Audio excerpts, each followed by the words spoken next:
ჩამონადენი წყლების გაწმენდის პირველი ეტაპი საიდუმლო. რა ხდება ჩამონადენი წყლების გაწმენდის პირველ ეტაპზე? წარმოიდგინეთ, ყოველდღიურად კანალიზაციაში რა ტიპის მასალები ხდება. ესენია პლასმასები, ტილოები, ქაღალდები და სხვადასხვა ტიპის ვარენარჩენები. თუ ეს მასა პირდაპირ სისტემაში მოხვდა, შედეგი შეიძლება იყოს ძალიან ცუდი.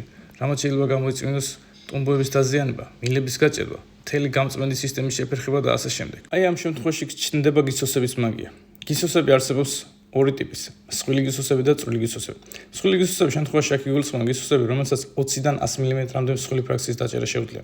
წვრილი გისოსების შემთხვევაში კი ხდება 3-დან 20 მმ-მდე ფრაქციის დაჭერა.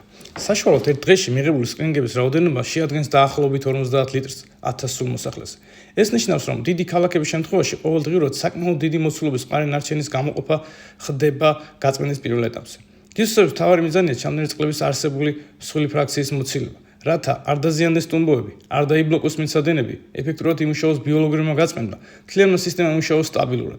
ეხლა თქვენ ვიდეოში ნახეთ, თუ როგორ მუშაობს მსხვილი და წვრილი გისოსების დანადგარები. მექანიკური გაწმენდა არის პირველი ბარიერი, რომელიც იცავს მთლიან ჩამონადენი წყლების გამწმენდ სისტემას. თუ მოგეწონა ვიდეო, დალაიქე, გააზიარე და გამოიწერე არხებს მსგავსი ვიდეოებისთვის. თუ ხარ ჩამონადენი წყლების ოპერატორი, დამუშავების დროს პრობლემა შეგექმნა, მომწერე პირადში.